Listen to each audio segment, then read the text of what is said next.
ওই দিন আমি একটা বৃদ্ধাশ্রমে গিয়েছিলাম। একটা বৃদ্ধাশ্রমে একটা মা লিখেছে দেয়ালে যে বাবা এবার ঈদে তোর বাড়িতে আমাকে একটু নিবি, বাবা এবার ঈদে তোর বাড়িতে আমাকে একটু নিবি। কত ভয়ঙ্কর একটা বাক্য ব্যবহার করেছে, এবার ঈদে তোর বাড়িতে আমাকে একটু নিবি।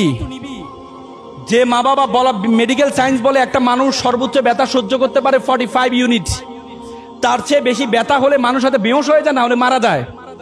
মা যখন সন্তান প্রসব করে মায়ের ব্যথার হচ্ছে 55, বলা হয় যে 30টি হাড় একসাথে ভাঙলে যেমন ব্যথা পায় তার চেয়ে বেশি ব্যথা পায় মা।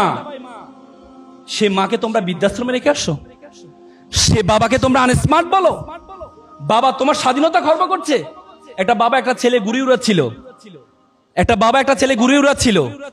ছেলে জিজ্ঞেস করলো, আচ্ছা বাবা ঘুড়িটা কি কি কারণে উঠছে? বাবা বলে ঘুড়িটা সুতার কারণে উঠছে।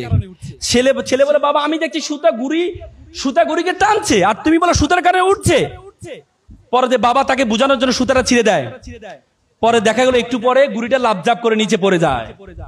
বাবা বলে দেখো তোমার অনেক সময় আমাদের বিভিন্ন হস্তক্ষেপ তোমার কাছে মনে হয় তোমার স্বাধীনতা খর্ব, কিন্তু আমার এই টান যদি না থাকে তাহলে তোমার জীবনের ঘুড়িও কখনো উড়বে না, উড়বে না, উড়বে না। সুতরাং তোমার মা বাবা তোমার জীবনের জন্য অনেক কষ্ট করেছে। বাবাকে বলে মোমবাতির মতো নিজে জ্বলে পুরো পরিবারকে আলোকিত করে।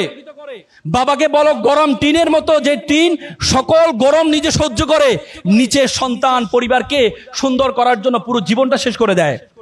সেই মা বাবাকে আমরা বৃদ্ধাশ্রমে রেখে আসি।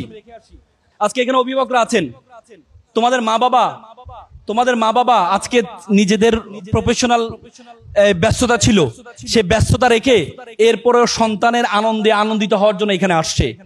অথচ আমরা একটু বড় হলে মা বাবাকে আনস্মার্ট মনে করি। আমরা মা বাবা